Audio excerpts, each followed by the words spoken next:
بسم اللہ الرحمن الرحیم۔ السلام علیکم دوستو، یہ کہانی ایک چھوٹے سے گاؤں کی ہے جہاں ہر انسان ایک دوسرے کا ہاتھ تھام کر زندگی گزار رہا تھا۔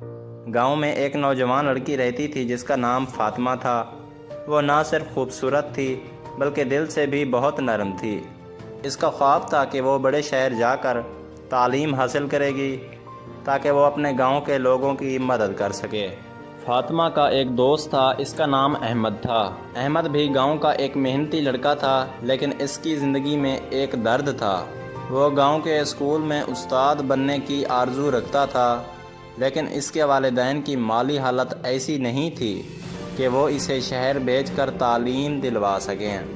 فاطمہ اور احمد ایک دوسرے کے ساتھ اکثر وقت گزارتے اور اپنے خوابوں کے بارے میں بات کرتے۔ فاطمہ اپنے خوابوں میں ڈوبی ہوئی تھی، لیکن احمد ہمیشہ اس کے خوابوں میں تھوڑی سی حقیقت کو تلاش کرتا۔ وہ جانتا تھا کہ ان کے خواب پورے ہونے کے لیے بہت سی قربانیاں دینی پڑیں گی۔ ایک دن گاؤں میں طوفان آ گیا اور پورا گاؤں تباہ ہو گیا۔ فاطمہ کے گھر کی چھت گر گئی اور اس کا پورا خاندان ملبے تلے دب گیا۔ فاطمہ شدید زخمی ہو گئی اور اس کے والدین کی حالت نازک تھی۔ احمد نے فوراً اس کی مدد کی اور اس کے والدین کو اسپتال لے گیا۔ گاؤں کی حالت بگڑ چکی تھی اور ہر طرف تکلیف اور غم کی فضا چھا گئی تھی۔ فاطمہ کے لیے یہ سب کچھ ایک برا خواب بن چکا تھا۔ اس کی آنکھوں میں خوابوں کی چمک ماند پڑ گئی تھی اور دل میں صرف ایک سوال تھا کہ اب کیا ہوگا؟ کیا وہ کبھی اپنے خوابوں کو حقیقت بنا پائے گی؟ کیا وہ اپنے والدین کا علاج کرا پائے گی؟ احمد نے اس وقت فاطمہ کا حوصلہ بڑھایا۔ وہ جانتا تھا کہ زندگی میں مشکلات آئیں گی، لیکن ان مشکلات سے نکل کر انسان کو اپنے خوابوں کی طرف بڑھنا چاہیے۔ احمد نے فاطمہ سے کہا، فاطمہ، ہم دونوں کے خواب ابھی ختم نہیں ہوئے۔ یہ مشکل وقت گزر جائے گا اور ہم پھر سے اپنے خوابوں کی تکمیل کے لیے لڑیں گے۔ فاطمہ نے احمد کی باتوں پر کان دھرا اور خود کو سنبھالنے کی کوشش کی۔ اس نے اپنے والدین کا علاج کرایا اور اپنی زندگی کو دوبارہ سے شروع کرنے کی ٹھانی۔ اس کی زندگی میں درد تھا، لیکن وہ جانتی تھی کہ کامیابی حاصل کرنے کے لیے درد برداشت کرنا پڑتا ہے۔ مہینوں بعد فاطمہ نے احمد کے ساتھ مل کر گاؤں کے بچوں کو پڑھانا شروع کر دیا۔ اس نے ان کے لیے ایک تعلیمی مرکز قائم کیا جہاں بچے مفت تعلیم حاصل کرتے تھے۔ فاطمہ نے اپنے خوابوں کو حقیقت کا رنگ دینا شروع کیا تھا اور وہ جانتی تھی کہ ایک دن وہ اپنے گاؤں کو ایک نیا چہرہ دے گی۔ احمد بھی اپنے خواب کی طرف بڑھ رہا تھا۔ اس نے تعلیم حاصل کی اور گاؤں کے اسکول میں استاد بن گیا۔ وہ جانتا تھا کہ گاؤں کے بچے اس کی تعلیم سے فائدہ اٹھا کر ایک نئی دنیا میں قدم رکھیں گے۔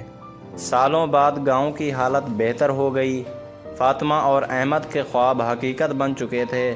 فاطمہ نے اپنے گاؤں کے بچوں کے لیے ایک تعلیمی ادارہ قائم کیا اور احمد نے گاؤں کے بچوں کو بہتر تعلیم دینے کا عہد کیا۔ دونوں نے مل کر گاؤں کی تقدیر بدل دی تھی، لیکن فاطمہ کے دل میں ایک اور خواب تھا۔ وہ چاہتی تھی کہ اس کے والدین کو وہ سب کچھ دے سکے جو انہوں نے اس کے لیے قربان کیا تھا۔ وہ جانتی تھی کہ یہ سفر ابھی ختم نہیں ہوا تھا، بلکہ یہ صرف شروع تھا۔ ایک دن جب فاطمہ اور احمد اپنے گاؤں کی ترقی کے منصوبے پر کام کر رہے تھے، فاطمہ کے والدین کے لیے ایک نیا علاج ممکن ہو گیا۔ اس کے والدین کی حالت میں بہتری آئی اور فاطمہ کے دل کی دعا مکمل ہوئی۔ وہ اپنے والدین کو صحت مند دیکھ کر خوش تھی، لیکن اس کے دل میں ہمیشہ یہ ارمان تھا کہ وہ اپنے والدین کا شکر گزار ہو۔